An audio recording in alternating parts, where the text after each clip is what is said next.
अस्सलाम वालेकुम मुअज़्ज़िज़ असातिज़ा किराम।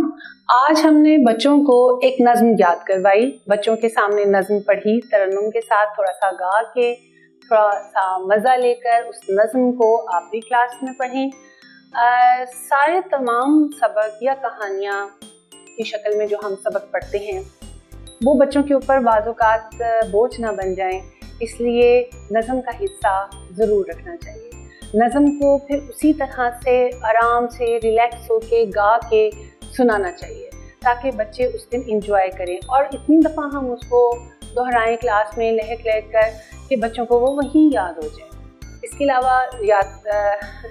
अलावा भी जो नज़में होती हैं हम बच्चों को खड़ा करके कह सकते हैं आप में से और किस किस बच्चे को कौन कौन सी नज़्म याद है, जो उर्दू की नज़में हैं वो उनको याद करवाएं।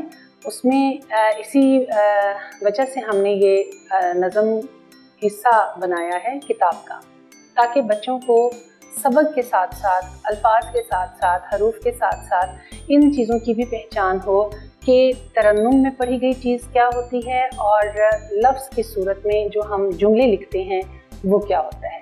इसकी पहचान ज़रूर करवाएं कि नज़्म जो होती है वो हर फ़िक्रा आखिर में उसका उस जैसा एक फ़िक्रा होता है, जैसे हाथी, साथी, हाथ, बात, नाक, यानी तमाम हरूफ जो आपस में एक दूसरे के साथ मिलते जुलते हों और एक ख़ास आवाज़ बनाएं।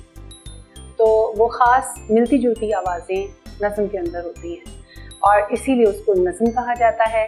लिखने पढ़ने वाली बात को हम बात कहते हैं या कहानी कहते हैं। बच्चों को ये नज़्म याद करवाएं। इसके अलावा बहुत सी नज़में जो भी उनको याद हों उनसे शौक़ से सुनें और उनकी हौसला अफजाई करें। हमारी वेबसाइट जो आपको नज़र आ रही है इस पर तमाम रिसोर्सेज दस्तयाब हैं आपको। इंशाल्लाह ताला अगले सबक के साथ, अगली वीडियो के साथ फिर मुलाकात होगी। तब तक के लिए अल्लाह हाफ़िज़।